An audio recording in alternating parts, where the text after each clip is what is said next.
আমায় যদি জিজ্ঞেস করো তোমার পছন্দ কি, আমি হয়তো একটু ভেবে উত্তর দেব, হয়তো আমার একটু সময় লাগবে।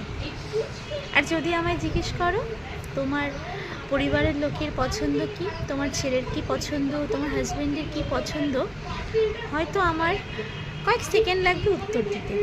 ওই যে আমার প্রায়োরিটি তো আমি নই, আগে যে আমার ছেলে, আগে যে আমার হাজব্যান্ড। এটাই আমাদের মেয়েদের সব থেকে বড় সমস্যা, যে আমরা কখনোই নিজেদেরকে না প্রায়োরিটি রাখিই না।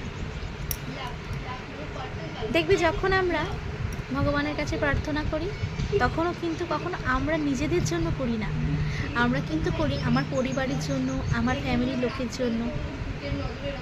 কখনো ভেবে দেখো নিজের কথা আমরা কখনো আলাদা করে একটু সময় নিয়ে ভেবেছি?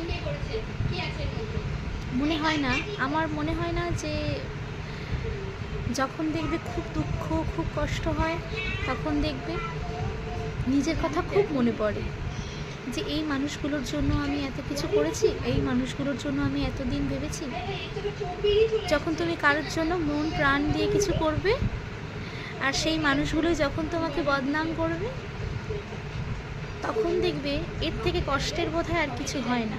যে যার জন্য আমি এত কিছু করলাম, কোনো কিছু না ভেবে না বুঝে, সেই মানুষগুলোই যখন আমার দিকে আঙুল তোলে, তখন নিজেকে প্রশ্ন করতে ইচ্ছে করে আমি কি করলাম এতদিন, কার জন্য করলাম আমি।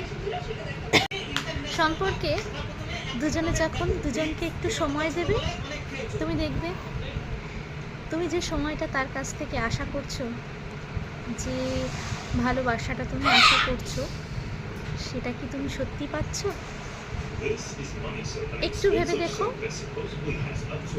যদি কখনো মনে হয় যে আমার নিজের জীবনে নিজেকে আমি হারিয়ে ফেলাটা বোধহয় ঠিক নয়, নিজেকে আমার নিজের মতন করে রাখতে হবে, নিজের মতন করে থাকতে হবে, তখন তুমি নিজে বাঁচতে শুরু করো।